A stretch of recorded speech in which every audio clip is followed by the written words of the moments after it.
Hello. तर चला आज आपण भेंडीची भाजी बनवणार आहोत. इथे मी अशी भेंडी स्वच्छ धुवून अशी छान अशी बारीक कापून घेतलेली आहे. तर त्याच्यासाठी साहित्य घेतलेलं आहे हिरवी मिरची, लसूण आणि जिरे मोहरी घ्यायची. तर आता आपण गॅसवर कढई ठेवून घेणार आहोत. गॅसवर कढई ठेवून घ्यायची. त्याच्यात मी 2 चमचे तेल टाकून घेतलेलं आहे, बघू शकता. तर आता आपलं तेल तापून झालेलं आहे. तर त्याच्यात मी आता अर्धा चमचा जिरे टाकून घेते. तडतडून झालेले आहेत. तर आता याच्यामध्ये आपण लसूण टाकून घ्यायचं आहे.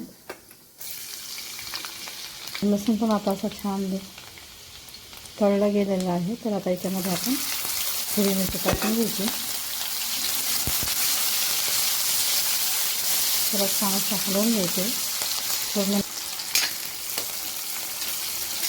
चला आता आपली मिरची पण अशी छान तळून झालेली आहे. तर चला आता याच्यामध्ये आपण भेंडी टाकून घ्यायची.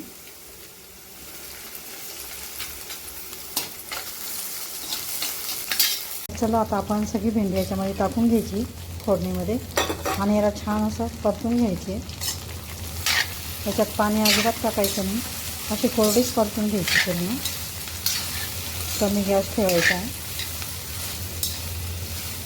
कमी साहित्यामध्ये आपली झटपट अशी भेंडीची भाजी तयार होते. आणि ही भाजी तुम्ही वरण भातासोबत, खिचडीसोबत, भाकरीसोबत, पोळीसोबत खाऊ शकता.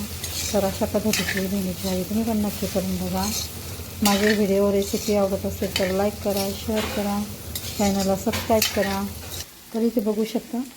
तर आता आपण अंदाजानुसार मीठ टाकून घ्यायचं आहे. मी तर साधारण 1 छोटा चमचा मीठ टाकते. मीठ टाकल्यानंतर छान असं मिक्स करून घ्यायचे. पूर्ण मीठ आपल्या भाजीमध्ये मिक्स झालं पाहिजे.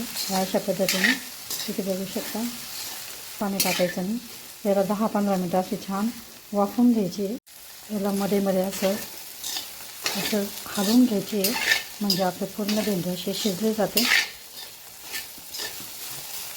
तर इथे बघू शकता 10-15-20 मिनटात आपली भाजी अशी छान कोरडी तयार झालेली आहे आणि अशी मोकळी झालेली आहे. भाजी